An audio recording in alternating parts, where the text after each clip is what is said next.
ಚಿಂದಿ ಉಡಾಯಿಸೋ ಖಾರ ಬಣ್ಣ ರುಚಿಯನ್ನು ನೀಡುತ್ತದೆ. ಮೆಣಸಿನ ಪುಡಿ ಚಿಂದಿ ಉಡಾಯಿಸೋ ಖಾರ ಬಣ್ಣ ರುಚಿ. ನೋಡಿ, ಈ ವಿಮಾನ ದುರಂತದಲ್ಲಿ ಸಾವನ್ನಪ್ಪಿದ್ರಲ್ಲ, ಅವರ ಕುಟುಂಬಸ್ಥರು ಹೇಳಿಕೆಯನ್ನ ನೀಡ್ತಿದ್ದಾರೆ, ಮಾಹಿತಿಯನ್ನ ಕೊಡ್ತಾ ಇದ್ದಾರೆ. ನಮ್ಮವರು ಯಾತಕ್ಕಾಗಿ ಈ ಟ್ರಾವೆಲ್ ಅನ್ನ ಮಾಡ್ತಾ ಇದ್ರು ಅನ್ನೋದ್ರ ಬಗ್ಗೆ ಮಾಹಿತಿ ಹಂಚಿಕೊಳ್ತಾ ಇರೋದು.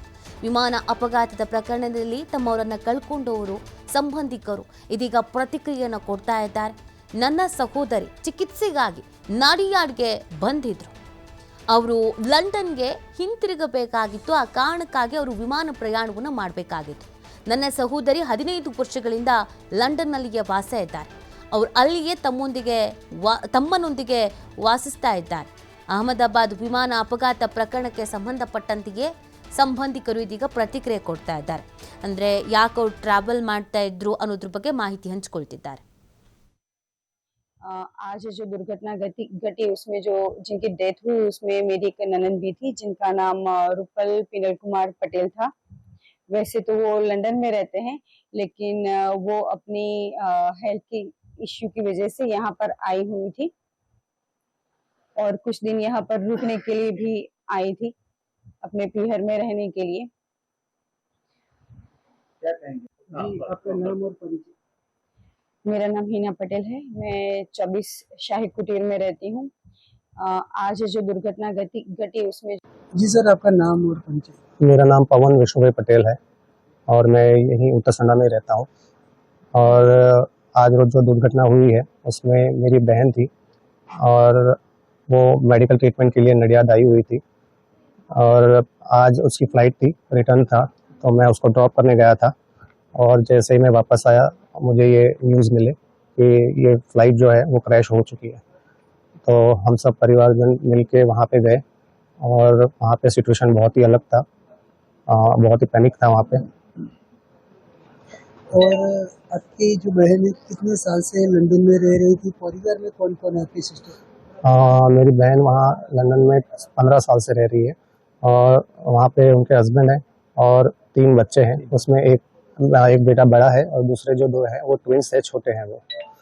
और उनकी उम्र बड़े बेटे की 13 साल।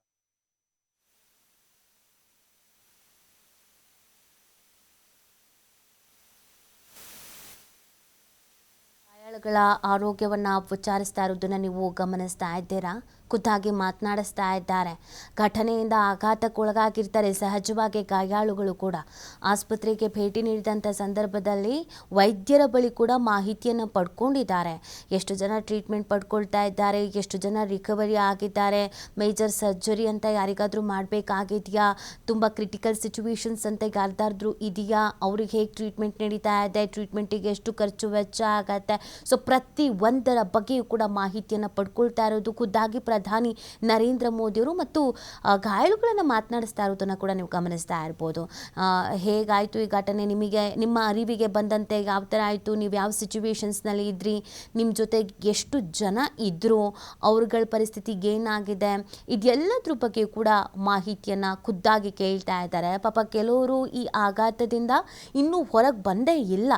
ಏನಾಯಿತು ಏನು ಎತ್ತ ಗೊತ್ತೇ ಇಲ್ಲ. ಇವರೆಲ್ಲ ಹಾಸ್ಟೆಲ್ನಲ್ಲಿ ಇದ್ದವರು. ಕೆಲವರು ಜೂನಿಯರ್ ಡಾಕ್ಟರ್ಸ್ ಇದ್ದಾರೆ, ಕೆಲವರು ಸೀನಿಯರ್ಸ್ ಡಾಕ್ಟರ್ಸ್ ಇದ್ದಾರೆ, ಕೆಲವರು ಅಲ್ಲಿ ಓದ್ತಾ ಇದ್ದಂಥ ವಿದ್ಯಾರ್ಥಿಗಳು ಇದ್ದಾರೆ.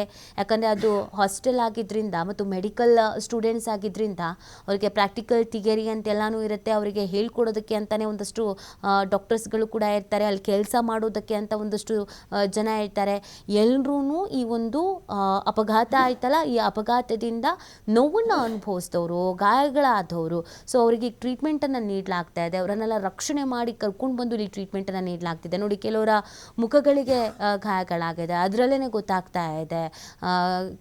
ಸಣ್ಣ ಪುಟ್ಟ ಗಾಯಗಳಾಗಿರೋದಿದೆ, ತಲೆಗೆ, ಕೈಗೆ, ಮುಖಕ್ಕೆ ಗಾಯಗಳಾಗಿರೋದಿದೆ, ಗಂಭೀರವಾಗಿ ಗಾಯಗಳಾಗಿರೋದಿದೆ. ಅವರನ್ನು ಪ್ರಧಾನಿ ನರೇಂದ್ರ ಮೋದಿಯವರು ವಿಚಾರಿಸಿದ್ದಾರೆ. ಈಗ ಹೇಗಿದ್ದೀರಾ, ಎಲ್ಲನೂ ಓಕೆನಾ, ಪರಿಸ್ಥಿತಿಯಿಂದ ಸ್ವಲ್ಪ ಹೆದರ್ಕೊಂಡಿದ್ರಾ, ಹೆದರುವ ಆತಂಕ ಏನಿಲ್ಲ, ಟ್ರೀಟ್ಮೆಂಟನ್ನು ತೆಗೆದುಕೊಳ್ಳಿ, ನಿಮ್ಮ ಜೊತೆಗೆ ನಾವು ಇರ್ತೀವಿ ಅನ್ನುವಂಥ ಧೈರ್ಯ ತುಂಬೋ ಕೆಲಸವನ್ನು ಮಾಡ್ತಾ ಇದ್ದಾರೆ. ಅದರ ಜೊತೆಗೆ ಕುಟುಂಬಸ್ಥರ ಜೊತೆಗೂ ಕೂಡ ಮಾತನಾಡಿ ಮಾಡಿದ್ದಾರೆ ಪ್ರಧಾನಿ ನರೇಂದ್ರ ಮೋದಿ ಅವ್ರಿಗೂ ಕೂಡ ಧೈರ್ಯವನ್ನು ಹೇಳಿದ್ದಾರೆ. ನಿಮ್ಮ ಜೊತೆಗೆ ಸರ್ಕಾರ ಇದ್ದೇ ಇರತ್ತೆ, ಹೆದರಿಕೊಳ್ಳುವಂಥ ಆತಂಕ ಪಡುವಂಥ ಅವಶ್ಯಕತೆ ಇಲ್ಲ, ಟ್ರೀಟ್ಮೆಂಟ್ ಚೆನ್ನಾಗಿ ಪಡ್ಕೊಳ್ಳಿ ಅಂತ ಹೇಳಿದ್ದಾರೆ. ನೋಡಿ, ಈ ಘಟನೆಯಿಂದ ಸಹಜವಾಗಿಯೇ ಅಲ್ಲಿ ಗಾಯಾಳುಗಳು ಯಾರಾಗಿದ್ದಾರೋ ಅವ್ರುಗಳಿಗೆ ಒಂದು ಆಘಾತ ಅಂತೂ ಆಗಿರುತ್ತೆ. ಪಾಪ ಅವ್ರ ಪಾಡಿಗೆ ಅವ್ರ ಹಾಸ್ಟೆಲಲ್ಲಿ ಇದ್ರು, ಏನೋ ಒಂದು ದೊಡ್ಡ ಶಬ್ದ ಆಗ್ಬಿಡತ್ತೆ, ನೋಡ್ತಾ ಇದ್ದ ಹಾಗೇನೆ ತಮ್ಮವ್ರನ್ನು ಕಳ್ಕೊಬಿಡ್ತಾರೆ. ಮೃತದೇಹಗಳ ಅಕ್ಕಪಕ್ಕದಲ್ಲಿ ಬಿದ್ದಿತ್ತು, ಇಮಿಡಿಯೇಟಾಗಿ ಎಲ್ಲರೂ ಬರ್ತಾರೆ, ರಕ್ಷಣೆ ಮಾಡೋದಕ್ಕೆ ಅಂತ ಹೋರಾಡ್ತಾರೆ, ರಕ್ಷಣೆ ಮಾಡ್ತಾರೆ, ಕರ್ಕೊಂಡು ಬರ್ತಾರೆ. ಈಗ ಆಲ್ರೆಡಿ ಅವ್ರ ಕಿವಿಗೂ ಬಿದ್ದಿರುತ್ತೆ, ದೊಡ್ಡ ದುರಂತ ಅಂತೆ, 200ಕ್ಕೂ ಹೆಚ್ಚು ಮಂದಿ ಸಾವನ್ನಪ್ಪಿದ್ದಾರಂತೆ, ಅವ್ರು ಸಾವನ್ನಪ್ಪಿದ್ರಂತೆ, ಇವ್ರು ಸಾವನ್ನಪ್ಪಿದ್ರಂತೆ. ಸೊ ಇದರಿಂದ ಚೇತರಿಕೆ ಮಾಡ್ಕೊಳ್ಳೋದಿದೆಯಲ್ಲ, ಇದು ತೀರಾ ಕಷ್ಟ ಮತ್ತು ಇದೊಂಥರ ಸಂದಿಗ್ಧ ಪರಿಸ್ಥಿತಿ ಪಾಪ ಅವ್ರುಗಳಿಗೆ. ಹೆಂಗೋ ನಾವು ಬದುಕಿದ್ವಲ್ಲ ಅನ್ನೋದು ಒಂದು ಕಡೆ ನೆಮ್ಮದಿ ಆದ್ರೂ ಕೆಲವ್ರನ್ನ ಕಳ್ಕೊಂಡು ಬಿಟ್ಟಿದ್ದೀವಲ್ಲ, ಅನೇಕ ಸಾವು ನೋವಾಗಿದೆಯಲ್ಲ ಅನ್ನುವಂಥ ಆತಂಕ, ಆಘಾತ ಎಲ್ಲವೂ ಕೂಡ ಆಗಿರುತ್ತೆ. ಇಂಥ ಸಂದರ್ಭದಲ್ಲಿ ಪ್ರಧಾನಿ ನರೇಂದ್ರ ಮೋದಿಯವರು ಭೇಟಿಯನ್ನು ಕೊಟ್ಟಿರೋದು, ವಿಚಾರಿಸ್ತಾ ಇದ್ದಾರೆ, ಧೈರ್ಯ ಹೇಳ್ತಾ ಇದ್ದಾರೆ, ಹುಷಾರಾಗಿರಿ ಅಂತ ಹೇಳ್ತಾ ಇದ್ದಾರೆ, ಹೆದರ್ಕೊಳ್ಳುವಂಥ ಅವಶ್ಯಕತೆ ಇಲ್ಲ ಅಂತ ಹೇಳ್ತಾ ಇದ್ದಾರೆ. ಅದ್ರ ಜೊತೆಗೆ ವೈದ್ಯರ ಬಳಿ ಕೂಡ ಮಾಹಿತಿಯನ್ನು ಪಡ್ಕೊಳ್ತಾ ಇದ್ದಾರೆ.